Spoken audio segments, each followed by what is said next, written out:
নমস্কার বন্ধুরা, বাংলার ইনভেস্টর ইউটিউব চ্যানেলে আপনাদের সকলকে স্বাগত জানাই। চ্যানেলে প্রথমবার এসে থাকলে চ্যানেলটা অবশ্যই সাবস্ক্রাইব করে রাখবেন এবং তার সঙ্গে সঙ্গে পাশে থাকা বেল আইকনটা টিপে অল অবশ্যই সিলেক্ট করে রাখবেন, যাতে পরবর্তী ভিডিওর নোটিফিকেশন আপনারা সময় মতো পেয়ে যান। আজকেও দেখতে পাচ্ছেন আমাদের ইন্ডিয়ান শেয়ার মার্কেট ভালোই পারফর্ম করেছে। আজকে নিফটি 0.80% বেড়ে বন্ধ হয়েছে এবং গতকাল যদি দেখেন, গতকালও কিন্তু ভালোই বেড়েছিল, কিন্তু তারপর কিছু কারণে মার্কেট সেই তেজিটা টিকিয়ে রাখতে পারেনি আর আজকে সেইটাকে কভার করে দিয়েছে। তো গতকাল মার্কেট টপ লেভেল থেকে কিছুটা কেন পড়েছিল দেখুন। গতকাল তো দেখেইছিলেন এই ডোনাল্ড ট্রাম্প ইরান এবং ইসরায়েলের মধ্যে সিজ ফায়ারের ঘোষণা করে দিয়েছিলেন। তবে দেখুন, এই যে সিজ ফায়ার সেটা কিন্তু ঘোষণা করার সঙ্গে সঙ্গেই হয়ে যায় না। এরপরেও যে দুটো দেশের মধ্যে সিজ ফায়ার হয়েছে তারা কিন্তু ছোটখাটো অ্যাটাক করতেই থাকে। তো ইরান ও ইসরায়েলের ওপর মিসাইল ছাড়ছিল এবং ইসরায়েলও মাঝে মাঝে কিছু ছোটখাটো অ্যাটাক করছিল। এইখানে যদি দেখেন, এখানে দেখুন ইসরায়েল বলেছিল এই ইরান নাকি তাদের উপর আবার অ্যাটাক করে দিয়েছে, কিন্তু ইরান এই দেশটা কিন্তু সেটা ডেনাই করে দিয়েছে। মানে ইরান বলেছে এই ইসরায়েল যে দাবি করছে সেটা সম্পূর্ণ মিথ্যা, এবং ইসরায়েল এই দাবি করার পর এই ইরানের ওপর বারবার অ্যাটাক করার জন্য প্রস্তুতিও কিন্তু নিচ্ছিল। এবং যদি দেখেন, ইসরায়েল এই দেশটাও কিন্তু ইরানের যে রেডার সিস্টেম রয়েছে তার উপর অ্যাটাক করেছিল। তো বুঝতেই পারছেন, সিজ ফায়ার ঘোষণা হয়ে গেলেও মাঝে মাঝে ছোটখাটো অ্যাটাক আসছিল এবং মার্কেট সেই কারণেই তার তেজি টিকিয়ে রাখতে পারেনি। কারণ দেখুন, মার্কেট সবসময় অফিসিয়াল খবর চায়, কারণ মার্কেট এই ধরনের যে আনসার্টিনিটি এইগুলো পছন্দ করে না। আর সব থেকে বড় যে প্রবলেম ছিল, ইরান কিন্তু অফিসিয়ালি এই যে সিজ ফায়ার সেটা মেনে নেয়নি, কিন্তু তারপরে ইরান একটা হিন্ট দিয়েছে যে ইসরায়েল যদি তাদের উপর আর অ্যাটাক না করে তাহলে কিন্তু তারা এই যে সিজ ফায়ার সেটা মেনে নেবে। এবং তারপর ট্রাম্পের তরফ থেকেও বক্তব্য আসে, এই ছোটখাটো সিজ ফায়ার ভায়োলেশনের পরেও এই দুটো দেশ সেই যে সিজ ফায়ার সেটা মেনে নিয়েছে এবং এই দুটো দেশই সেই যুদ্ধ জয়ের দাবিও করেছে। আর দেখুন, এই ইরান এবং ইসরায়েল এদের মধ্যে যে কনফ্লিক্ট তৈরি হয়েছিল এর পেছনে কিন্তু এই আমেরিকাই রয়েছে। কারণ এই আমেরিকা বলেছিল ইরান এই আমেরিকার নিষেধ সত্ত্বেও তাদের যে পরমাণু বোমা তৈরির কাজ সেটা চালিয়ে যাচ্ছে, এবং যার ফলে ইসরায়েল এই ইরানের উপর অ্যাটাক করতে পারে। দেখুন, অ্যাকচুয়ালি এরকমই হয়েছে যে আমেরিকা ডাইরেক্ট অ্যাটাক করেনি, কিন্তু ইসরায়েলকে দিয়ে অ্যাটাক করিয়েছে। তো বুঝতেই পাচ্ছেন, যেহেতু ট্রাম্পের কথাতেই এই অ্যাটাক হয়েছিল, তো ট্রাম্প যখন বলে দিয়েছে এখন এই অ্যাটাক থামতে বাধ্য, মানে যুদ্ধ কিন্তু থেমেই যাবে। তো ছোটখাটো এরকম ভায়োলেশন হতে পারে, কিন্তু এরপরে বড় যুদ্ধের সম্ভাবনা খুবই কম। তো এখনো পর্যন্ত যা খবর রয়েছে তাতে কিন্তু এই ইরান এবং ইসরায়েল দুজনেই এই সিজ ফায়ারের সিদ্ধান্ত মেনে নিয়েছে। আর দেখুন, এই যে সিজ ফায়ার ঘোষণা হয়েছে এতে কিন্তু এটাই ঠিক হয়েছে, ইরান তাদের যে নিউক্লিয়ার ওয়েপন সেটা তৈরি করতে পারবে না। আর দেখুন, আগেও এই ধরনের ঘটনা বারবার হয়েছে যে ইরানকে বারবার বারণ করা হয়েছে, তারা কিন্তু এই নিউক্লিয়ার ওয়েপন তৈরির কাজ চালিয়েই গেছে। তো এরপরে ইরান যদি আবার এই নিউক্লিয়ার ওয়েপন তৈরির কাজ চালিয়ে যায় তাহলে কিন্তু সেটা আরো বাড়তেও পারে। তো দেখতেই পাচ্ছেন, ইসরায়েলের যে নেতানিয়াহু তিনিও কিন্তু বলেছেন এই ইরান যেন নিউক্লিয়ার ওয়েপন তৈরির কাজ আর না চালায়। এর আগে তো খবর এসেছিল এই ইউএস এরা স্ট্রাইক করে ইরানের যে নিউক্লিয়ার ফ্যাসিলিটি সেটা পুরোপুরিভাবে ধ্বংস করে দিয়েছে এবং তাদের যে নিউক্লিয়ার প্রোগ্রামের কাজ সেটাও আপাতত বন্ধ করে দিয়েছে। কিন্তু দেখুন, কিছু রিপোর্টের মাধ্যমে এই খবরও আসছে যে ইউএস এর এই স্ট্রাইকে ইরানের যে নিউক্লিয়ার প্রোগ্রাম সেটা কিন্তু কিছুই হয়নি, এবং অনেক রিপোর্টের মাধ্যমে এটাও জানা যাচ্ছে এই ইরান এরকম আক্রমণ হতে পারে ভেবেই তাদের যে নিউক্লিয়ার প্রোগ্রামের কাজ সেটা অন্য জায়গায় ট্রান্সফারও করে দিয়েছিল। তবে দেখুন, যাই হয়ে যাক, এই ক্রুড অয়েল এর দাম কিন্তু সেভাবে বাড়েনি। যদি দেখেন, এই ক্রুড অয়েল টপ লেভেল থেকে প্রায় 13% পরে আজকের দিনে মাত্র 1%-এর কাছাকাছি বেড়েছে। তো যুদ্ধ যখন শুরু হয়েছিল তার আগেও এই ব্রেন্ট এর দাম $68 কাছাকাছি ছিল।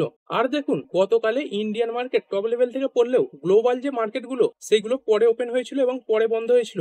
তাই গ্লোবাল যে মার্কেট সেগুলো কিন্তু ইন্ডিয়ান মার্কেটের থেকেও ভালো পারফর্ম করেছিল। আর আজকের দিনে ইন্ডিয়ান মার্কেটে সেই তেজি কিছুটা বাকি ছিল, তো আজকে ইন্ডিয়ান মার্কেট সেই তেজিটা দেখিয়েও দিয়েছে। আর যদি গতকালের লাস্ট ভিডিওটা দেখে থাকেন তাহলে কিন্তু এতেও আলোচনা করেছিলাম যে আমেরিকার ডাউ জোন্স, নাসডাক এইগুলো ভালো পারফর্ম করছে। গ্লোবাল যে মার্কেটগুলো সেইগুলো প্রায় 1.5-2%-এর কাছাকাছি বেড়ে বন্ধ হয়েছে এবং ইন্ডিয়ান মার্কেটও ভালো পারফর্ম করতে পারে। তো আজকের দিনে দেখতেই পেলেন ইন্ডিয়ান মার্কেট ভালোই পারফর্ম করেছে।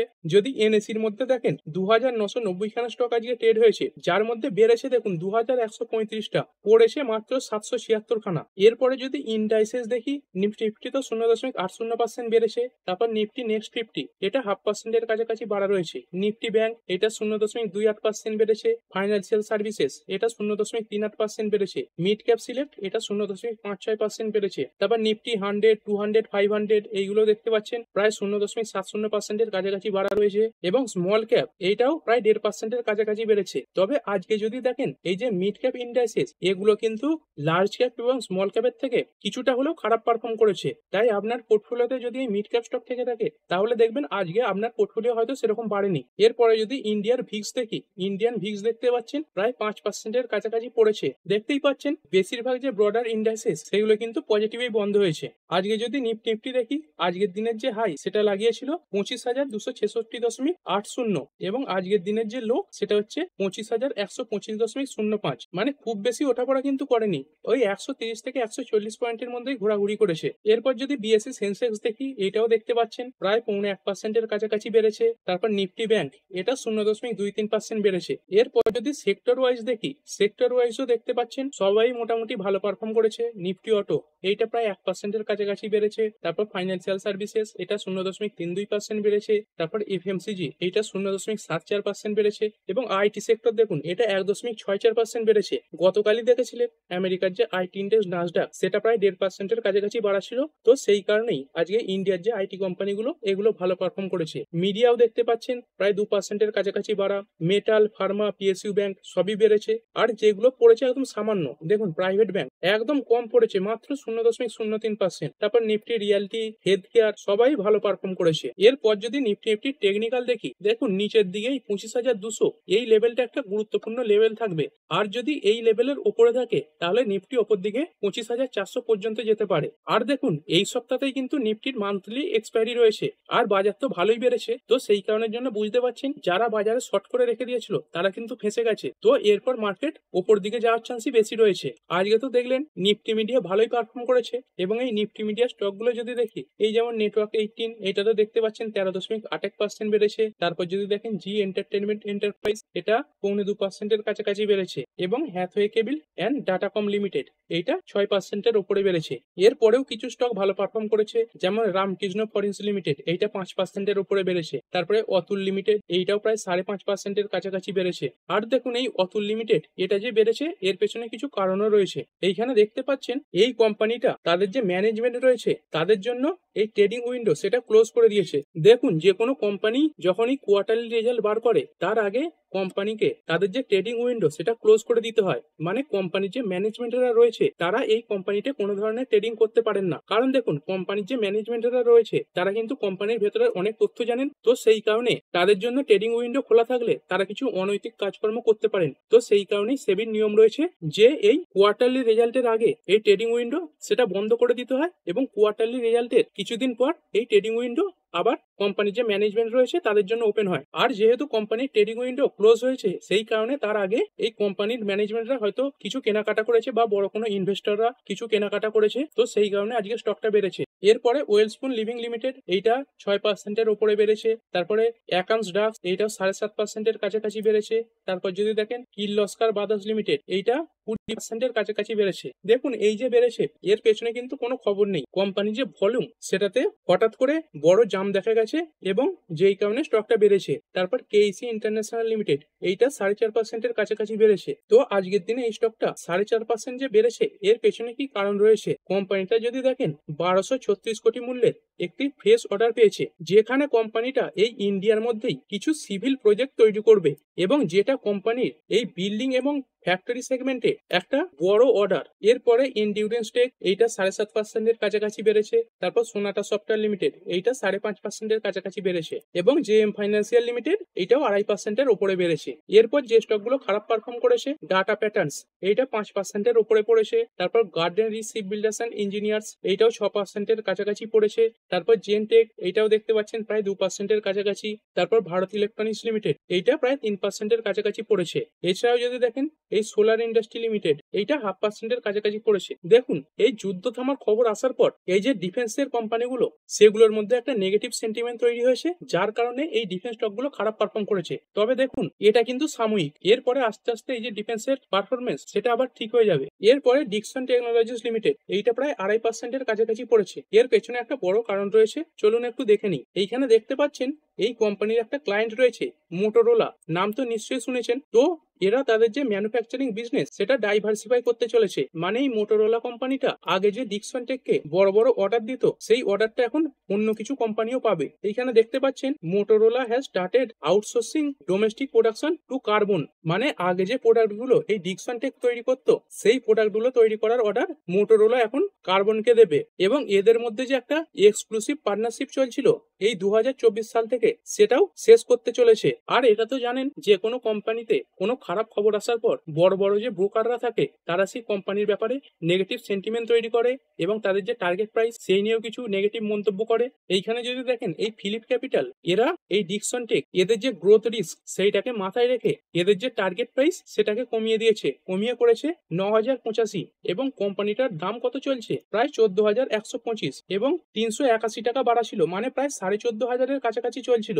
সেইখান থেকে যদি দেখেন তাহলে এই ফিলিপ ক্যাপিটাল এরা প্রায় 36% ডাউন সাইডের টার্গেট দিয়েছে। এবং এই যে ব্রোকারটা রয়েছে তারা ডিক্সন টেকের যে ফাইন্যান্সিয়াল ইয়ার 2027-এর রেভিনিউয়ের এস্টিমেট সেটাকেও কমিয়ে করেছে 4%। এরপরে কিছু কোম্পানি আজকের দিনে 52 উইকের হাই লাগিয়েছে। যদি দেখেন এই এমসিএক্স এইটা প্রায় 5.5%-এর কাছাকাছি বেড়েছে এবং আজকের দিনের হাই দেখুন 8,808 এবং 52 উইকের হাই সেটা হচ্ছে 8,808। আর এই কোম্পানিটার জন্য ভালো কিছু খবর আছে। এই দেখতে পাচ্ছেন ইউবিএস এদের যে টার্গেট প্রাইস সেটা বাড়িয়ে দিয়েছে এবং আপগ্রেডও করেছে। এই যে ইউবিএস এই এমসিএক্স এই শেয়ারটাকে বাই রেটিং দিয়েছে এবং এর আগের দেওয়া টার্গেট 7,000 থেকে বাড়িয়ে করেছে 10,000। কারণ এই ইউবিএস এরা মনে করছে এই যে এমসিএক্স কোম্পানিটা এরা ভালো পারফর্ম করতে পারে। আর কিছুদিন আগে তো দেখেছেন এই এমসিএক্স তাদের যে ইলেকট্রিসিটি ডেরিভেটিভ সেটাও লঞ্চ করে দিয়েছে। এরপরে হুন্ডাই মোটরস ইন্ডিয়া লিমিটেড, এই স্টকটা তো প্রায় 1-2 সপ্তাহ ধরে ভালোই পারফর্ম করছে। 5 দিনেও যদি দেখেন 10%-এর কাছাকাছি বেড়েছে। এর আজকের দিনের হাই দেখুন 2144.90 এবং 52 উইকের হাই সেটাও 2144.90। এরপরে বিশাল মেগামার্ট এটাও 52 উইকের হাই গিয়েছে। তারপর ফোর্টিস সেল কেয়ার এটাও 52 উইকের হাই চলছে। এবং যদি দেখেন নারায়ণা হৃদয়ালয়া এটাও দেখতে পাচ্ছেন আজকের দিনের হাই 2098.70 এবং 52 উইকের যে হাই সেটাও 2098.70। এরপর যদি নিফটি 50-র মধ্যে দেখি 42টা কোম্পানি আজকে পজিটিভে বন্ধ হয়েছে এবং মাত্র 8টা কোম্পানি নেগেটিভে বন্ধ হয়েছে। আর যে কোম্পানিগুলো পজিটিভে বন্ধ হয়েছে তার মধ্যে দেখতে পাচ্ছেন নেসলে ইন্ডিয়া এটা 2.14% বেড়েছে। তারপরে আইটি সেক্টরে কাজ করা কোম্পানি এইচসিএল টেক এটা 1.39% বেড়েছে। তারপর টাটা কনজিউমার এটা 1.38% বেড়েছে। টাইটান কোম্পানিটা বেড়েছে 1.32% এবং ইনফোসিস এটা বেড়েছে 1.30%। মানে টপ যে 5টা কোম্পানি তারই মধ্যে দেখতে পাচ্ছেন দুটোই আইটি সেক্টরে কাজ করা কোম্পানি রয়েছে, এই এইচসিএল টেক এবং ইনফোসিস। তারপর দুটো এফএমসিজি সেক্টরে কাজ করা কোম্পানি যেমন এই নেসলে ইন্ডিয়া, টাটা কনজিউমার এগুলো রয়েছে। আর একটা রয়েছে এই টাইটান। এরপরে যে কোম্পানিগুলো খারাপ পারফর্ম করেছে তার মধ্যে বেল দেখতে পাচ্ছেন 1.72% পড়েছে। তারপরে কোটাক ব্যাংক এটা 0.96% পড়েছে। তারপরে এসবিআই লাইফ এটা 0.34% পড়েছে। আইচার মোটর পড়েছে 0.16% এবং অ্যাক্সিস ব্যাংক এটা 0.09% পড়েছে। এরপরে যদি আইপিওর ব্যাপারে কথা বলি, মার্কেটে তো দেখতেই পাচ্ছেন একের পর এক বহু আইপিও এসেছে। এই যেমন আরিস ইনফ্রা সলিউশন এটা তো আজকে মার্কেটে লিস্ট হয়েছে, তো এটা নিয়েও কথা বলছি। তারপরে দেখতে পাচ্ছেন এই গ্লোব সিভিল প্রজেক্ট এটাও ওপেন হয়ে গেছে। তারপর কল্পতরু, এলএনবেরি, তারপরে এই এইচডিবি ফাইন্যান্সিয়াল, সম্ভব স্টিল, আর কাল থেকে এই ইন্ডোগাল্ফ এইটাও মার্কেটে ওপেন হয়ে যাবে। আর আপনার কাছে যদি একটা লট কেনার মতো টাকা থাকে তাহলে আপনি এইচডিবি ফাইন্যান্সিয়াল এই আইপিওটাতে অ্যাপ্লাই করতে পারেন। কারণ দেখুন এটা একটা বড় গ্রুপের কোম্পানি, এইচডিএফসি এই গ্রুপের কোম্পানি। এছাড়াও যদি দেখেন কোম্পানির যে জিএমপি সেটাও কিন্তু ভালো রয়েছে, প্রায় 10%-এর কাছাকাছি জিএমপি রয়েছে। এছাড়াও যদি দেখেন গ্রে মার্কেটে এর যে দাম চলছিল প্রায় 1100 থেকে 1200 টাকার কাছাকাছি, সেইখান থেকে কিন্তু প্রায় 42%-এর কাছাকাছি নিচে এর যে ইস্যু প্রাইস সেটা ঠিক করা হয়েছে। মানে আপনি গ্রে মার্কেটের থেকে অনেক নিচুতেই এই আইপিওতে অ্যাপ্লাই করতে পারছেন। তাই আপনি চাইলে এই এইচডিবি ফাইন্যান্সিয়াল এই আইপিওতে অ্যাপ্লাই করতে পারেন। এরপরে একটি আইপিও আজকে মার্কেটে লিস্ট হয়েছে, আগেই বললাম এই আরিস ইনফ্রা সলিউশন। তো এই কোম্পানির আইপিওর ইস্যু প্রাইস কত ছিল? ইস্যু প্রাইস ছিল 222 আর কতই লিস্ট হয়েছে? 205 টাকায় লিস্ট হয়েছে। যদি এই ইস্যু প্রাইস 222 থেকে দেখেন তাহলে এই স্টকটা আজকের দিনে 22% পর্যন্ত পড়েছে এবং লিস্টিং প্রাইস 205 থেকে যদি দেখেন তাহলে এই স্টকটা 17% পর্যন্ত পড়েছে। আর দেখুন আগেই কিন্তু ভিডিও করে বলে দিয়েছিলাম এই যে আরিস ইনফ্রা সলিউশন এই যে আইপিওটা আসছে তার যে ফাইন্যান্সিয়াল সেটা খুব একটা ভালো নেই। আর এই ব্যাপারে অ্যাপ্লাই করার আগে আপনাদের সাবধানও করে দিয়েছিলাম। তো ঠিক আছে বন্ধুরা, আশা করছি ভিডিওটা আপনাদের ভালো লেগেছে। আপনি চাইলে এটাকে লাইক এবং শেয়ার করতে পারেন। আর শেয়ার মার্কেট সংক্রান্ত ডেইলি নিউজ আপডেট পেতে চ্যানেলটা সাবস্ক্রাইব করে রাখবেন। রাখবেন এবং পাশে থাকা বেল আইকনটি টিপে অল অবশ্যই সিলেক্ট করে রাখবেন, যাতে পরবর্তী ভিডিওর নোটিফিকেশন আপনার কাছে সময় মতো পৌঁছে যায়। আর হ্যাঁ, ভিডিওটি শুধুমাত্র ইনফরমেশন এবং এডুকেশনাল পারপাসের জন্য বানানো হয়েছে। আমি সেবি রেজিস্টার্ড নই, তাই কোনো প্রকার শেয়ারে কোনো প্রকার বাই, সেল, হোল্ড বা অ্যাভারেজ করার কোনো সিদ্ধান্ত নেওয়ার আগে আপনার যে ফাইন্যান্সিয়াল অ্যাডভাইজার আছে তার সঙ্গে অবশ্যই আলোচনা করবেন। দেখা হচ্ছে পরের ভিডিওতে। ধন্যবাদ।